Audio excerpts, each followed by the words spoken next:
नमस्कार, मैं सचिन विश्वकर्मा ओसीआई के ऑनलाइन प्लेटफॉर्म के माध्यम से आज फिर आपके साथ जुड़ रहा हूं, जिसमें मैं उत्तर प्रदेश पुलिस कांस्टेबल परीक्षा में पूछे जाने वाले गणित के महत्वपूर्ण प्रश्नों की चर्चा करूंगा, जिसका ये भाग दूसरा रहेगा। तो चलिए शुरुआत करते हैं। देखते हैं, पहला क्वेश्चन है हमारा, निम्नलिखित का मान ज्ञात कीजिए। तो हमें क्वेश्चन दिया है 4/3 की पावर -1 माइनस 1/4 की पावर -1 की होल पावर -1 -1 यानी जैसे इनवर्स कहते हैं। इनवर्स का मतलब होता है पलट देना। तो देखिए जरा, इसे सॉल्व करते हैं आगे। तो 4/3 की पावर दिया था -1, यानी इसको पलटा तो होगा हमारा 3/4। इसको पलटा तो होगा हमारा 4/1 की होल पावर -1। इसको सॉल्व करेंगे तो एलसीएम आया हमारा कितना, 4। हो जाएगा हमारा 3 माइनस 4×16 की होल पावर -1 बराबर होगा हमारा कितना, 16 में से 3 गया यानी कितना, -13/4 की होल पावर -1। इसको फिर पलट देंगे तो हो जाएगा हमारा कितना, -4/13। यानी इस क्वेश्चन का आंसर होगा हमारा कौन सा, दूसरा वाला, -4/13। नेक्स्ट देखते हैं। नेक्स्ट है हमारा, देखिए जरा, दूसरा होगा, दूसरा है, देखेंगे, रीड करते हैं।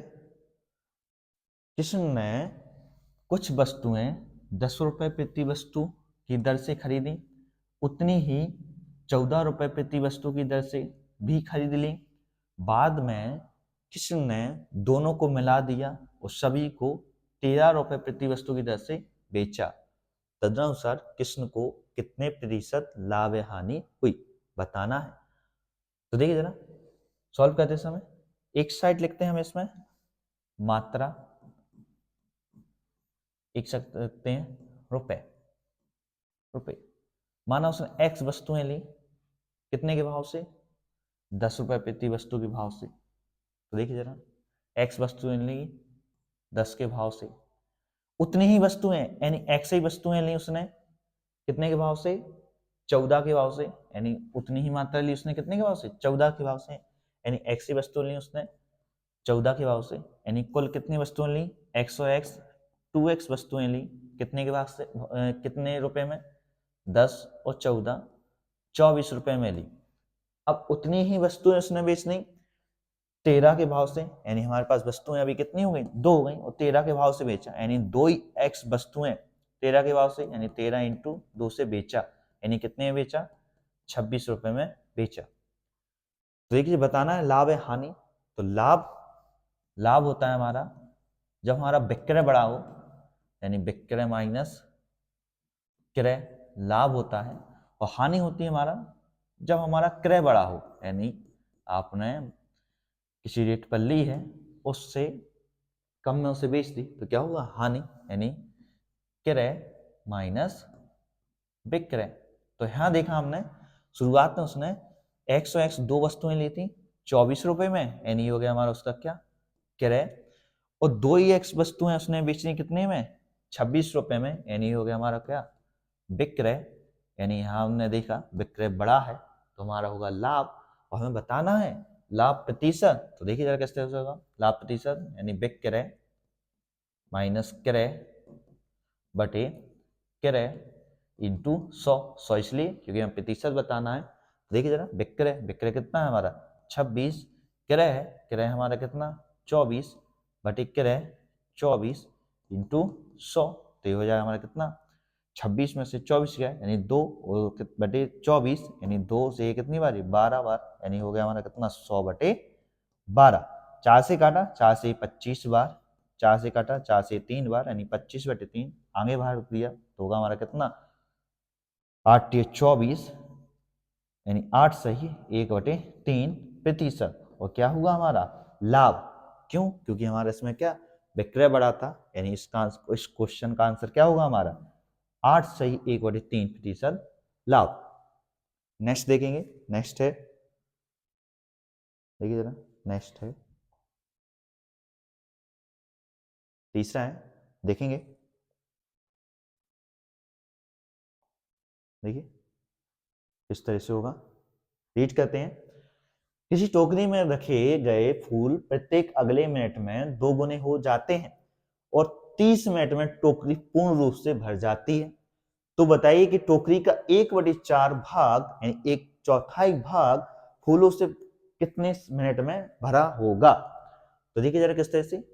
अगेन इसमें हमने लिखा, एक साइड लिखे, एक साइड लिखा हमने इसमें समय और दूसरी ओर लिखा हमने मात्रा। देखिए जरा फिर करेंगे। माना मिनट में भरा जाता था 30 मिनट में, यानी मात्रा का मतलब मिनट का। तो माना हमने 1 मिनट में 1 फूल रखा गया।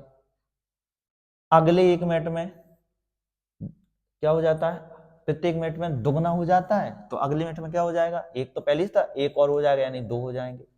फिर अगले मिनट में क्या होगा, 2 थे, 2 और बढ़ जाएंगे यानी 1 और 1 2 थे और 2 और बढ़ जाएंगे यानी 1 और 1 और आ जाएंगे, यानी अब हमारे कितने हो जाएंगे, 4 हो जाएंगे।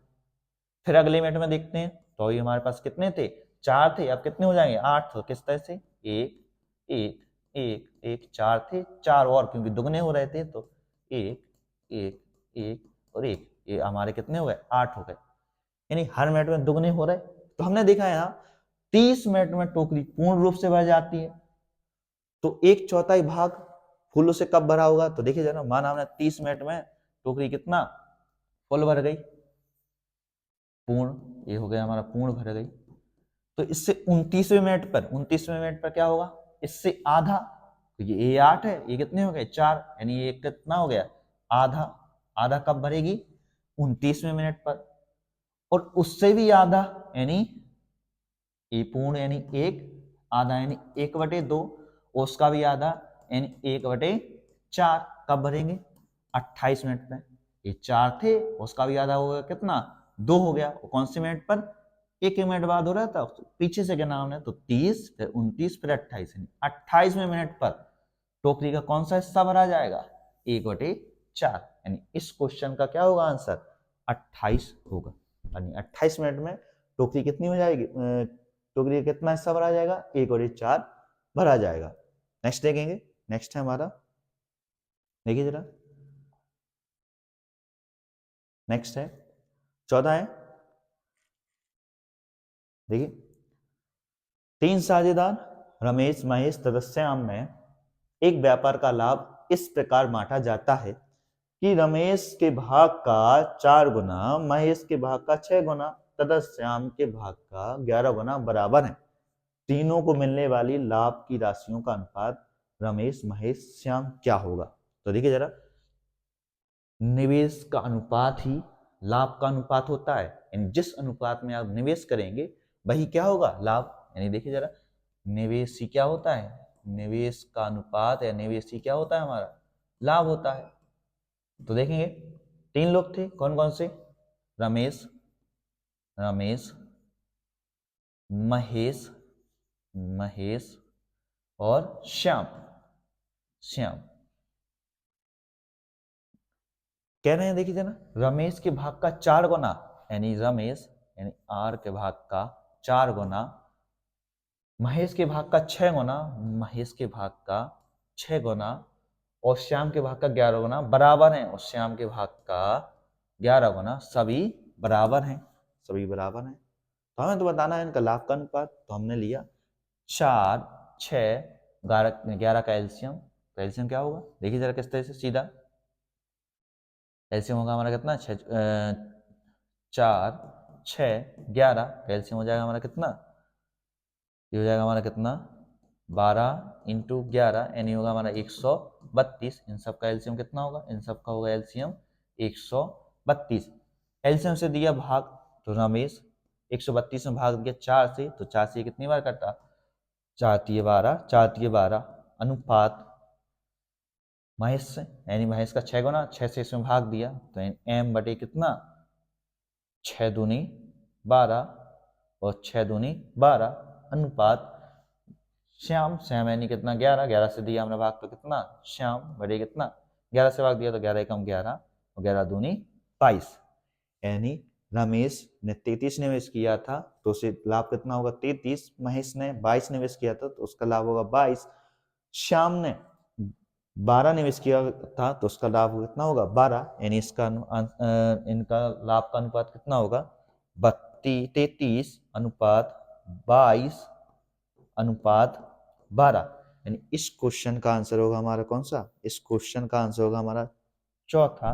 देखिए जरा किस तरह से, इस क्वेश्चन का आंसर होगा हमारा चौथा वाला 33 22 12। नेक्स्ट देखेंगे, नेक्स्ट है हमारा 5।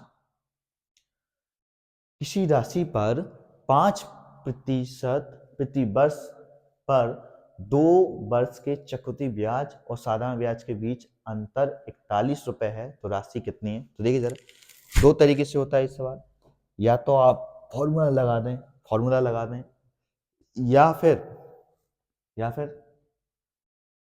आप सीधा ब्याज लगाएं, दोनों को बता देते हैं। तो देखिए जरा फॉर्मूला, साधारण ब्याज यानी सिंपल इंटरेस्ट एसआई का तो होता है हमारा कितना पी यानी प्रिंसिपल, आर यानी दर, टी यानी समय बटे 100। ये तो हमारा होता है साधारण ब्याज।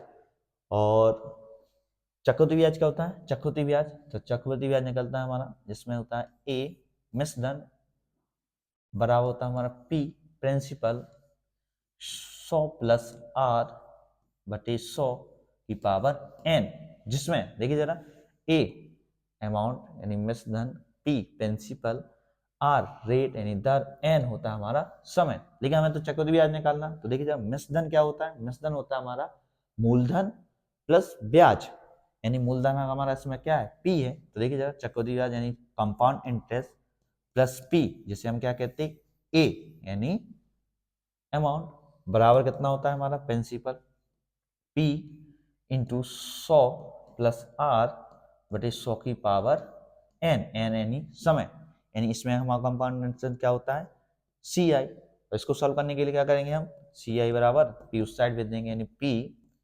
100 प्लस आर बटे 100 की पावर एन माइनस पी।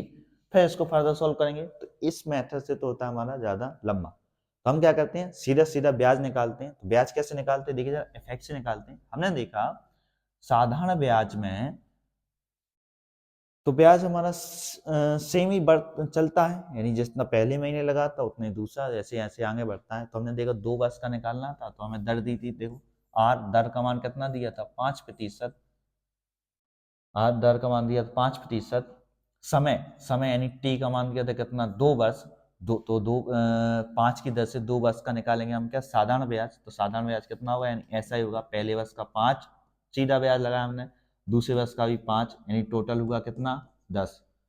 अब 2 वर्ष का निकालते हैं सी आई, तो सी आई यानी कंपाउंड इंटरेस्ट। तो देखिए जरा किस तरह से, पहले वर्ष का तो 5, क्योंकि पहले वर्ष का सी आई और एस आई दोनों ही बराबर होते हैं। दूसरे वर्ष का देखिए, दूसरे वर्ष में सी आई पे क्या हो जाएगा, यानी कंपाउंड इंटरेस्ट क्या कहलाता है, ब्याज पर ब्याज, यानी 5 पर 5% और, यानी 5 पर 5 का 5% और, यानी ये 2 वर्ष का कंपाउंड इंटरेस्ट कितना का होगा 5 5 10, ये हो जाएगा कितना 25, 25 में भाग दिया तो कितना 0.25, यानी टोटल हुआ कितना 10.25। साधारण ब्याज है हमारा 10, चक्रवृद्धि ब्याज है हमारा 10.25। यहां से देखा हमने दोनों का अंतर कितना है, दोनों का अंतर 10.25 में से 10 गया, यानी निकला हमारा 10.25। और रुपए में हमारा कितना है, रुपए में है दोनों के बीच का अंतर कितना 41, दोनों को बराबर करेंगे, यानी 41 हमारा कितना है 41.25 है, तो 100, यानी राशि कितनी होगी, तो दशमलव से ए हटा तो हमारे 2 जीरो और बढ़ जाएंगे, 25 से काटा तो 25 से कितनी भाई 4 बार गुणा किया तो कितना 4 एकम 4, 4 चौके 16 और 2 जीरो और, यानी निकलेगा हमारा कितना 16,400। तो इस क्वेश्चन का आंसर क्या होगा हमारा तीसरा 16,400 रुपए। देखिए जरा ये फॉर्मूला होते हैं, आप फॉर्मूले से कर सकते हैं, लेकिन ले लेंगे आपको समय। एग्जाम में क्या होता है, आपको टाइम बचाना होता है, ऐसे क्वेश्चन आते हैं, ऐसे क्वेश्चन तो देखिए जरा सब लोग कर लेते हैं, जितने लोग जाएंगे सब लोग कर लेंगे, ऑनलाइन की दुनिया में सभी लोग पढ़ रहे हैं ऐसा नहीं है। तो बात आती है फिर आप आगे कैसे होंगे, तो आप आगे होंगे आप किस क्वेश्चन पे कितना समय बचा रहे हैं। तो इस तरह के क्वेश्चन आपको क्या करने हैं, सीधे सीधे निकालने हैं। इस मेथड से आप फॉर्मूले लगाइए, आप फॉर्मूले लगाएंगे, पहले यहाँ से साधारण ब्याज निकालेंगे, यहाँ से फिर चक्रवृद्धि ब्याज निकालेंगे, फिर बाद में अंतर उसका कितना होगा 41 होगा। ये बहुत लंबा हो जाएगा, लेकिन इस पर आप समय दे देंगे तो हमें समय नहीं देना है, हमें क्या करना है, क्विक करना है। क्विक करने का तरीका क्या रहेगा, आपको इस तरह के कॉन्सेप्ट यूज करने हैं। नेक्स्ट देखिए प्लीज, नेक्स्ट देखेंगे क्वेश्चन नंबर 6। देखिए जरा किस तरह से क्वेश्चन नंबर 6 में देखिए क्या है, रीड करेंगे। 5 सेंटीमीटर त्रिज्या वाले एक गोले को समान त्रिज्या में आधार वाला एक शंकु बनाने के लिए गलाया जाता है, शंकु की ऊंचाई कितनी होगी। तो देखिए जरा, गला के आ रहे हैं, एक गोला गला रहे हैं, और गला के बना क्या रहे हैं, गोला गला के शंकु बना रहे हैं, शंकु बना रहे हैं, और दोनों की त्रिज्या कितनी है 5। तो देखिए जरा, देखते हैं, गोले से शंकु बनाया, यानी आयतन तो दोनों के बराबर ही रहेंगे, इससे ये बना दिया, यानी मात्रा जिसमें ये थी उसी में ये हो गई, यानी आयतन तो इसके दोनों के बराबर होंगे। तो देखिए जरा, गोले का आयतन, तो गोले का आयतन क्या होता है, जैसे अगर हमने इसकी त्रिज्या मानी r, तो गोले का आयतन होता है, गोले का आयतन होता है हमारा कितना, 4/3 पाई r क्यू। और शंकु का आयतन कितना होता है, अगर इसकी त्रिज्या कितनी r है, ऊंचाई h है, तो शंकु का आयतन होता है, शंकु का आयतन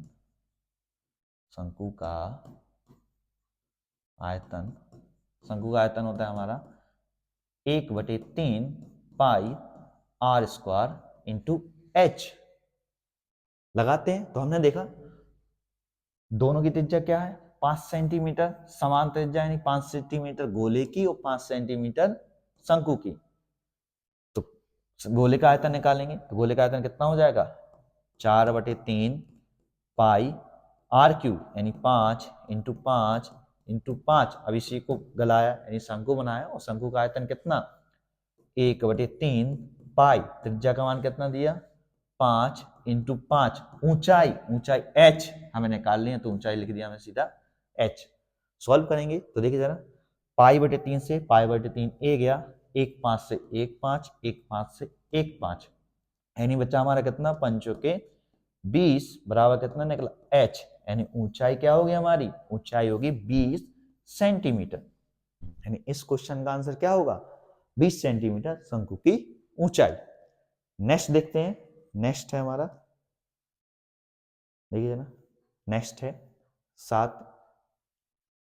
रीड करना है, एक भिन्न अपने व्युत्क्रम से 9/20 अधिक है, भाई भिन्न क्या है। तो देखिए जरा, इस तरह के क्वेश्चन ऐसे आते हैं कि आपको सीधा देखना है और करना है, और कैसे होगा ऑप्शन से करना, नहीं तो आप देखो कैसे, कुछ लोग ऐसे कहते हैं, पहले माना उन्होंने x, फिर इसका व्युत्क्रम 1/x, फिर सॉल्व करेंगे। तो देखो जरा किस तरह से कह रहे हैं, एक भिन्न अपने व्युत्क्रम से 9/20 अधिक है, एक भिन्न अपने व्युत्क्रम यानी 1/x से कितना 9/20 अधिक है, ये हमारा क्वेश्चन बनेगा। फिर इसको और सॉल्व करें तो x माइनस 1/x बराबर कितना होगा 9/20। व्युत्क्रम का मतलब होता है संख्या का विपरीत कर देना, यानी संख्या अगर x है तो 1/x इसका क्या होगा व्युत्क्रम। तो हमने देखा क्वेश्चन रीड करेंगे, एक भिन्न माना हमने x, उसका व्युत्क्रम 1/x से 9/20 अधिक है, फिर इसको 1/x को इस साइड लाए तो क्या होगा x माइनस 1/x बराबर 9/20। अब इसको यही इंपॉर्टेंट चीज नोट करनी होती है कि आप x का मान क्रॉस मल्टीप्लिकेशन करके द्विघात समीकरण बना के निकाल रहे हैं कि आप सीधा x का मान ऑप्शन से लगा रहे हैं। तो अगर द्विघात समीकरण से निकालोगे तो समय ज्यादा लगेगा। आपको ये 4 ऑप्शन दिए गए हैं कि 3 पे लगाएं, नहीं तो चौथा तो आपका आंसर है ही। तो लगाते हैं, हमने x का मान लगाया पहला कितना है x का मान 5/4, यानी x का मान 5/4 माइनस 1/x का मान कितना हो जाएगा 4/5 बराबर कितना 9/20। सॉल्व किया तो कितना होगा 5 25, 25 में से 16 गए यानी कितना 9/20 बराबर कितना 9/20।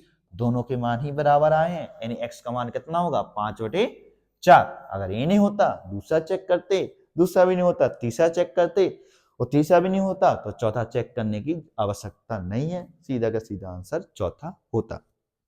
तो यानी इस क्वेश्चन का आंसर क्या होगा हमारा, इस क्वेश्चन का आंसर होगा हमारा 5/4। नेक्स्ट देखेंगे, नेक्स्ट है 8 है, देखिए जरा। नेक्स्ट है, एक राशि पर 4 साल में 6.25 प्रति वर्ष की दर से 3200 रुपए का साधारण ब्याज प्राप्त किया गया हो तो वह राशि ज्ञात कीजिए। तो देखिए जरा, साधारण ब्याज की चर्चा की। तो साधारण ब्याज का फॉर्मूला होता है हमारा कितना, साधारण ब्याज जैसे हम कहते हैं सिंपल इंटरेस्ट, अभी आगे बताता है। साधारण ब्याज यानी SI बराबर होता है हमारा P/T अपॉन 100। P यानी प्रिंसिपल मूलधन, R यानी रेट दर, T यानी समय, यानी कितना हमें समय दिया। तो देखिए जरा, की दर से कितना प्रति वर्ष, एक वर्ष का ब्याज उसे कितना मिलता है 3200, कितने की दर से 6.25 की दर से 3200, ऐसा ही हो गया। दर कितनी दी 6.2 यानी R का मान हो गया, समय कितना दिया 4 वर्ष यानी T का मान हो गया। तो हमें राशि यानी P निकालनी है। तो देखिए जरा सीधा लगाते हैं, तो 3200 यानी 3200 साधारण ब्याज हो गया। P निकालना है, दर कितना दी हमें, दर दी है 6.25, समय कितना दिया 4 वर्ष बटे 100। सॉल्व करेंगे तो सॉल्व करने पर देखिए किस तरह से होगा, 3200 इंटू क्रॉस मल्टीप्लीकेशन किया तो 100 इधर आ जाएंगे, बराबर P इंटू 6.25 और 6 चौके 24 और 25 चौके 100, एक जोड़ जाएगा यानी कितना होगा 25। 25 से कितनी बार कटाई 4 बार, यानी P का मान कितना निकलेगा, P का मान 0 0, 4 दूनी 8 और 4 तिया 12, यानी राशि हो गई हमारी कितनी 12,800। यानी कितनी राशि थी 12,800, यानी इस क्वेश्चन का आंसर कितना होगा हमारा 12,800। नेक्स्ट देखेंगे, नेक्स्ट है देखिए जरा 9 है, देखिए जरा किस तरह से होगा। एक संख्या में 84 की वृद्धि की जाती है तो वह स्वयं का 107% हो जाती है, तो वह संख्या ज्ञात कीजिए।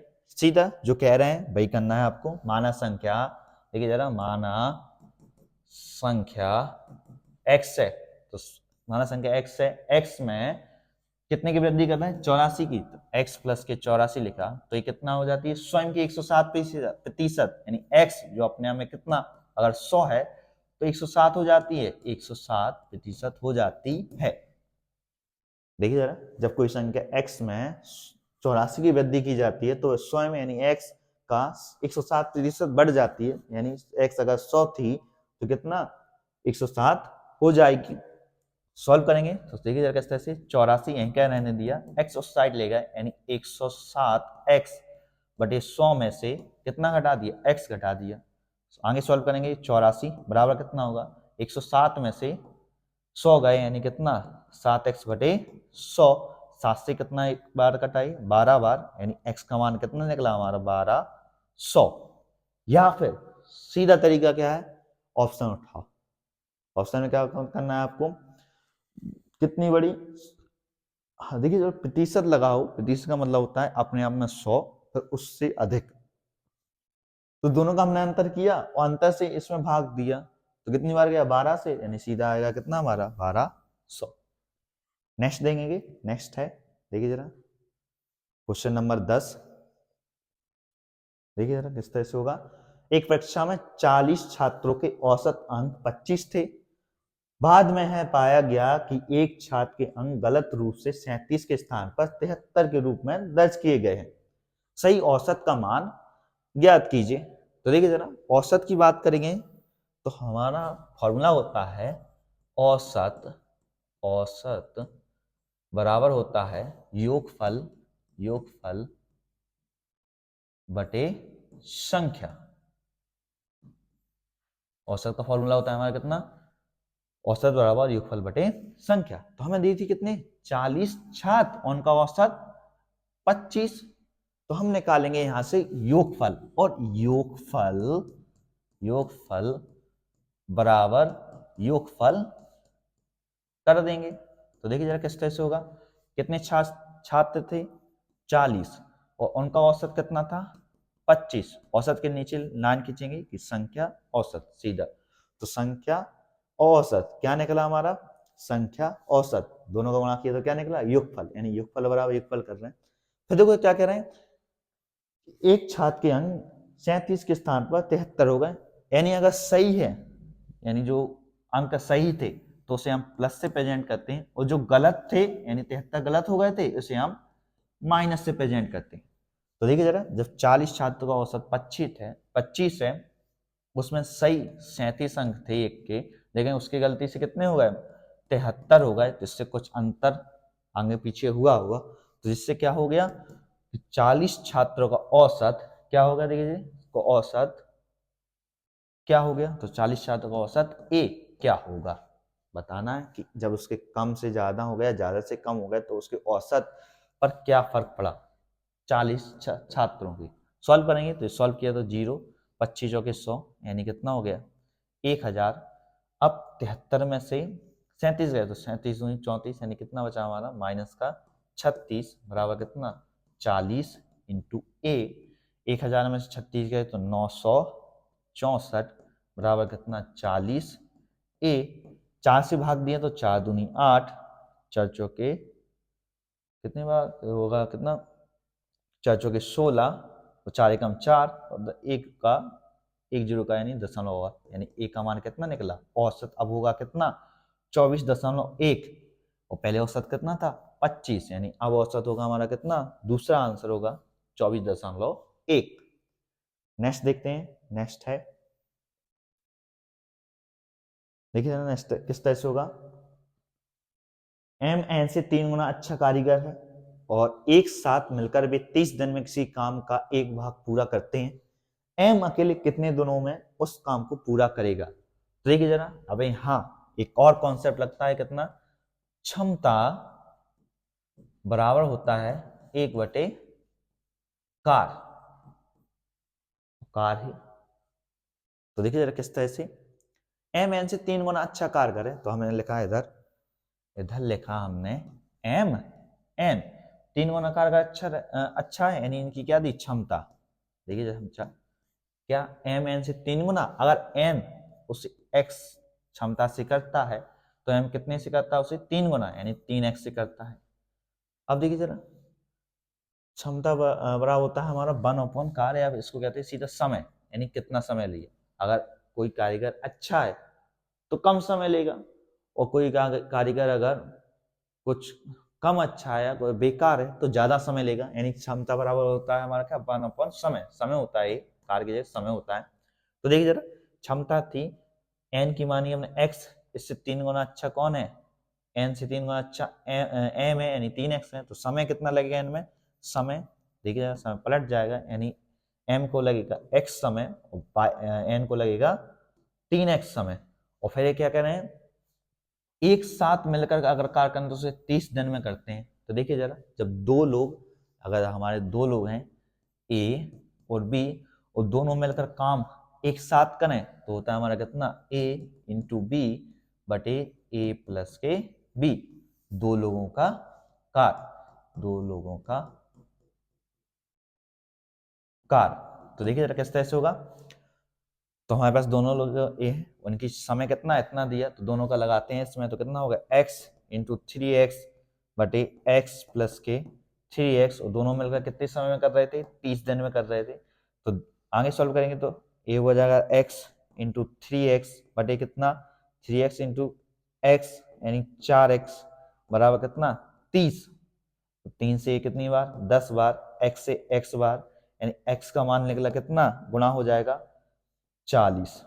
पूछा क्या है, देखिए जरा पूछा क्या है, एम अकेले कितने दिन में उस कार्य को करता है, तो एम की क्षमता तो थी 3x, जब उसकी क्षमता ज्यादा थी तो समय कम लेगा, और समय कितना ले रहा तो x, और x का मान कितना है 40, एंड एम उसे अकेला 40 दिन में कर सकता है या कर पाएगा। नेक्स्ट देखेंगे, नेक्स्ट है 12 है, देखिए 3401 में कौन सी न्यूनतम संख्या घटाई जानी चाहिए ताकि वह राशि 11 से पूर्णतः विभाजित हो जाए।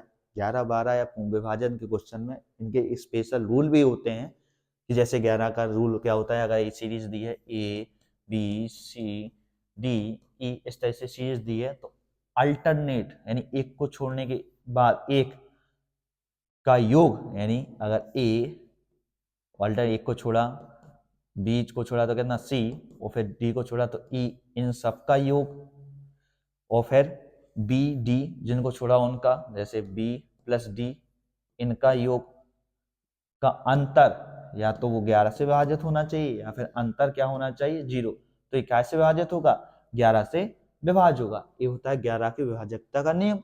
लेकिन हमने देखा इसमें क्या 3401 में 11 से विभाज्य करना, सीधा 11 से भाग दिया, 11 3 33, एक हो गया तो कितना 10, ना जाने का 0, 11 नाम 99, यानी 99 तो कितना ये हुआ तो 102, 101 11 नाम 99 यानी 2 अधिक है। सिर्फ ऑप्शन से सीधा मौखिक करना था, यानी कितना हुआ 2, 2 को घटा दिया जाए तो ये पूरा सॉल्व हो जाएगा, यानी विभाजित हो जाएगा। और नहींतर अगर कुछ तरह से सीरीज वगैरह दी है तो उसका विभाजकता का नियम लगता है, वो क्या है, या तो इनके अल्टरनेट का योग का अंतर 0 हो या फिर 11 से विभाज्य हो, तो वो 11 से पूर्णतः विभाज्य होती।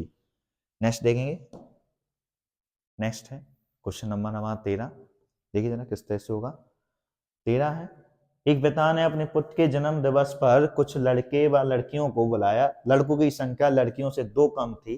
पिता ने सभी लड़कों को 10 रुपए और सभी लड़कियों को 20 रुपए उपहार स्वरूप दिए। यदि कुल 280 रुपए खर्च हुए तो लड़कों की संख्या ज्ञात कीजिए। तो देखिए जरा पूछ क्या रहे हैं, इसमें कहा लड़के लड़कियों की क्या कह रहे हैं, लड़कों की संख्या लड़कियों से 2 कम थी। देखिए जरा सीधा मानेंगे, एक साइड लगा हमने बॉयज लड़के, एक साइड लगा हमने गर्ल्स, माना गर्ल्स एक्स हैं तो बॉयज कितने हैं, लड़कियों से 2 कम, एक्स माइनस के 2। और प्रत्येक लड़कियों को कितने मिल रहे हैं, एक लड़के को मिल रहा है 10 रुपए, और प्रत्येक लड़कियों को कितने मिल रहा है, एक लड़की को मिल रहा है 20 रुपए। देखिए जरा करते हैं सॉल्व। तो कितने लड़के थे x माइनस के 2, एक को 10 तो x माइनस 2 को कितना, x माइनस 2 इंटू 10, प्लस कितनी लड़कियां थी x, एक लड़की को 20 रुपए तो x लड़कियों को 20x, लड़कियों को मिली राशि, लड़कों को मिली राशि, कुल राशि कितनी है, कुल राशि है 280 रुपए, यानी कुल रुपए बराबर कुल रुपए। सॉल्व करेंगे तो कितना होगा 10x माइनस के 20 प्लस 20x बराबर कितना 280। ये कितना हो गया हमारा 10x 20x यानी कितना 30x, माइनस के उस साइड जाएंगे तो कितना 280 और 20 300, 30 से इसमें भाग दिया यानी x बराबर निकला हमारा 10। यानी लड़कियों की संख्या कितनी है, लड़कियों की संख्या x यानी कितना हो गया 10, और लड़कों की संख्या कितनी है 2 कम, 2 कम यानी 10 माइनस के 2 8, यानी इस में लड़कों की संख्या कितनी होगी, इसमें लड़कों की संख्या 8 होगी, यानी आंसर होगा हमारा पहला। नेक्स्ट देखेंगे, नेक्स्ट है 14 है, दो संख्याओं का अनुपात 7:11 है। यदि उनका महत्तम समवर्तक यानी HCF 28 है तो दोनों संख्याओं के मध्य अंतर ज्ञात कीजिए। माना संख्या x y है, या फिर देखो जरा इन्हें संख्याओं का अनुपात दिया है, देखिए जरा दिया क्या है, संख्याओं का अनुपात, एक संख्या 7:11 में अनुपात हटा तो एक चर आया, तो चर माना हमने x है, यानी एक संख्या है 7x, एक संख्या है 11x। अब इनका HCF दिया है, देखिए HCF का मतलब क्या होता है कि एक कहीं ना कहीं इसका तो गुणज होगा ही 28 का HCF, जैसे अगर एक संख्या x है एक संख्या y है तो इनका क्या HCF क्या होगा x का मतलब होगा कि इसमें 28 का एक फैक्टर है, यानी इसका गुणज है। तो ये हमें संख्या थी कितनी 7 और 11 दी थी। अंतर कहा तो पहले हम दोनों का अंतर किया तो अंतर कितना हो गया 11 में से 7 गए 4x। अब दोनों का HCF कितना 28 था, यानी 28 का कोई ना कोई फैक्टर है, गुणज है, तो गुणा किया हमने x से कितना 28 से, तो 2800 के कितना होगा, 2800 के कितना होगा हमारा 112, यानी 112, यानी संख्या कितनी होगी हमारी, दोनों संख्याओं के बीच का अंतर कितना होगा 112। नेक्स्ट देखेंगे, नेक्स्ट है देखिए जरा क्वेश्चन नंबर 15 है, देखेंगे यदि 8:11 के अनुपात में टिकट के टिकट के में मूल्य में वृद्धि की जाती है तो बेचे गए टिकटों की संख्या में 23:11 अनुपात से गिरावट आती है। तो राजस्व में हुई वृद्धि रुपए में क्या है? अगर टिकट के मूल्य में वृद्धि से पहले राजस्व कितना था? 36,800। तो ऑब्वियसली देखिए जरा, जब टिकट अगर 8 की है, अगर टिकट सस्ती हो, तो जैसे अगर टिकट 8 की थी तो देखिए जरा 23 लोग जाते थे। लेकिन जब टिकट कितनी 11 हो गई, यानी 8 से बढ़कर 11 हो गई, तो अब कितने लोग जा रहे हैं? 21 लोग जा रहे हैं। ऐसे ही होता है, अगर हम मूल्य कम है तो ज्यादा भीड़ होती है, और अगर मूल्य ज्यादा है तो कम भीड़ होती है। तो देखिए जरा, पहले का राजस्व दोनों वर्तमान का राजस्व दोनों चेक करेंगे। तो राजस्व ये हमने लिखा पहले का बाद का। पहले मूल्य कितना था? पहले मूल्य 8 था, तो कितने लोग आते थे? 23 लोग आते थे। अब मूल्य कितना हो गया? 11। अब कितने लोग आ रहा है? 21 लोग। पहले राजस्व कितना होता है? दोनों का गुणा किया, यानी कितना हो गया? 8 इंटू 23। अब कितना होता है? दोनों का गुणा किया, यानी कितना हो गया? 11 इंटू 21। पहले वृद्धि से पहले राजस्व कितना था? 36,800। तो 36,800 कितना था? 8 इंटू 23 था। तो वर्तमान में यानी बात का कितना? 11 इंटू 21 क्या होगा? सॉल्व करते हैं। 8 से काटा तो 8 चौके 32, 32 4 बचा 8 48। 23 से काटा तो ये 2 बार, यानी कितना हो गया? 200 इंटू 11 इंटू 21। और गुणा किया तो कितना होगा हमारा? 21 दूनी 42, यानी 4,200 इंटू 11, और 11 का गुणा किया तो 0 0 2 6 4, यानी देखिए जरा, अब राजस्व कितना हो गया? अब राजस्व हो गया हमारा 46,200। पूछा क्या है? इनने पूछा है वृद्धि हुई तो अगर टिकट के मूल्य में इतनी थी, पूछते हैं देखो जरा, गिरावट आती है तो राजस्व में हुई वृद्धि रुपए में क्या है? यानी पहले राजस्व कितना था? पहले राजस्व था हमारा 36,800, और अब राजस्व कितना हो रहा? 46,200। तो कितनी वृद्धि हुई है हमें बताना है, तो हम क्या करेंगे? 46,200 में से 36,800 घटाते हैं तो कितना है हमारा? 0 0, 12 में से 8 गया, यानी कितना? 4, 45 में 6 36 है 9, यानी कितनी की वृद्धि हो गई? 9400। यानी इस क्वेश्चन का आंसर होगा हमारा कौन सा? दूसरा। नेक्स्ट देखेंगे।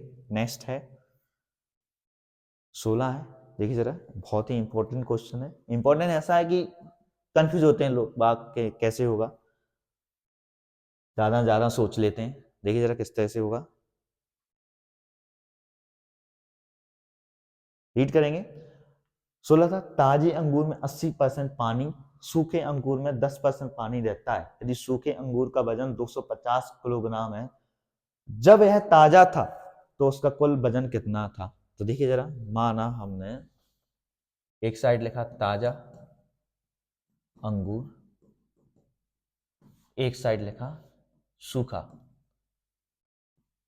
अब क्या करें? जब ताजे अंगूर में 80% पानी रहता है, तो माना ताजा अंगूर 100 है, माना ताजे अंगूर का वजन कितना है? कुल वजन कितना? 100 है, जिसमें से 80% क्या है?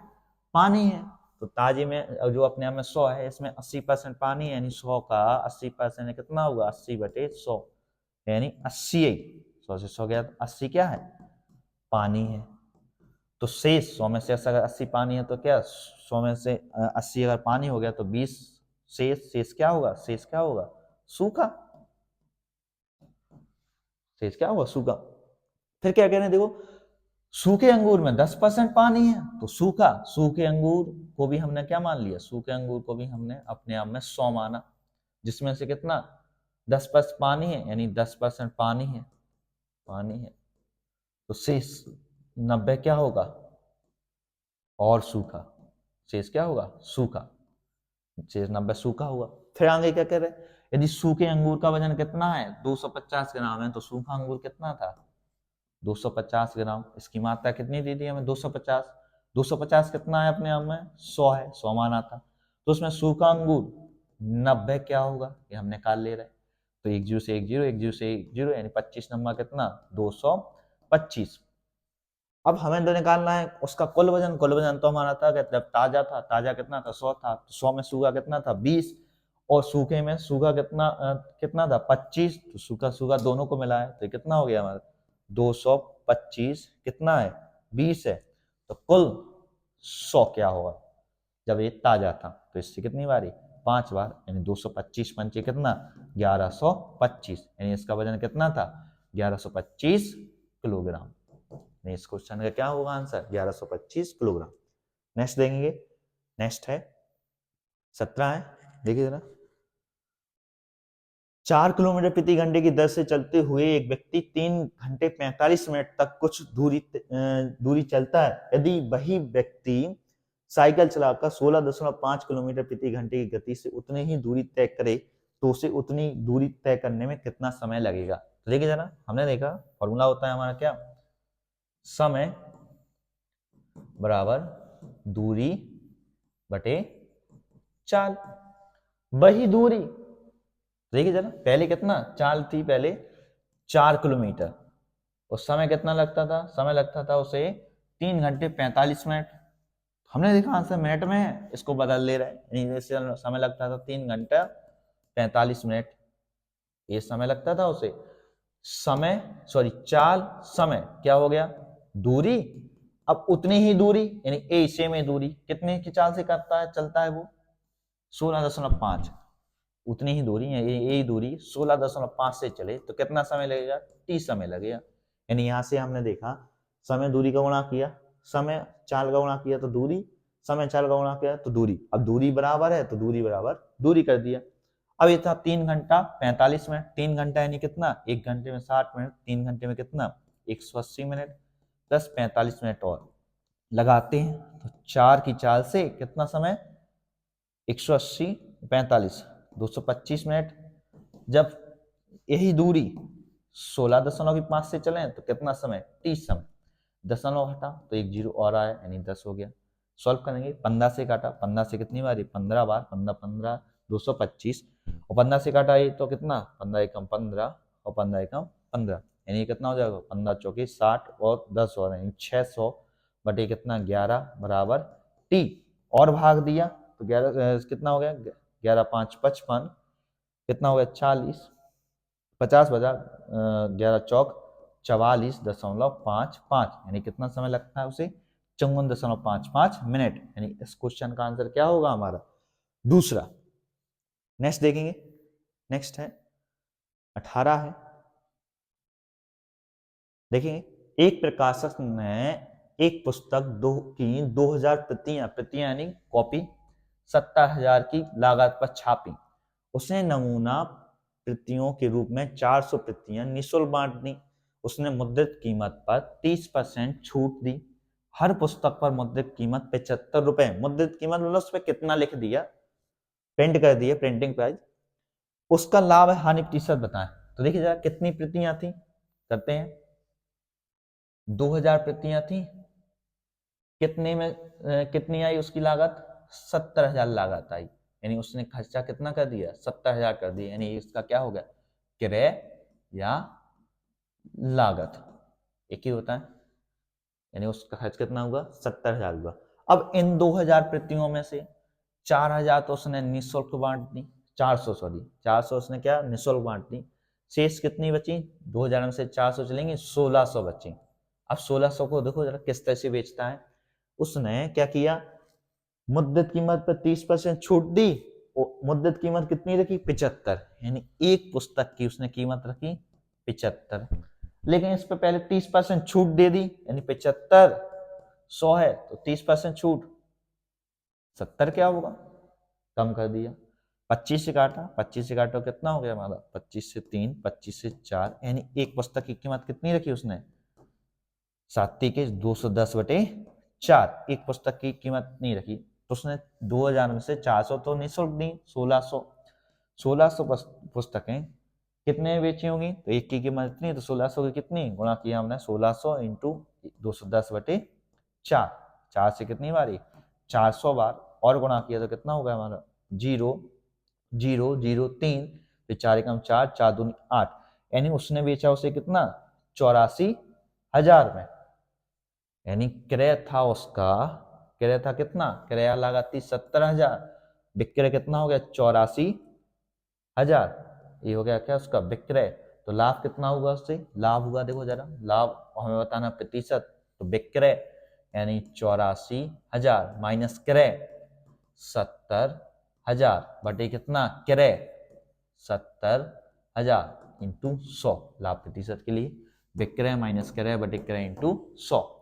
तो 84,000 में से 70,000 गया, कितना बचा 14,000 बटे कितना 70,000 इंटू कितना 100। तो इससे कितना 100, इससे कितना देखिए जरा 100, 14,000 से कितनी बारी 5 बार, 5 से कितनी बारी 20 बार, यानी उससे कितना 20% का लाभ हुआ। यानी इस क्वेश्चन का आंसर हुआ हमारा कितना 20। नेक्स्ट देखेंगे, नेक्स्ट नहीं लास्ट था हमारा। तो बाकी क्वेश्चन में नेक्स्ट क्लास में मिलते हैं, नेक्स्ट पार्ट में मिलते हैं। Okay, thank you.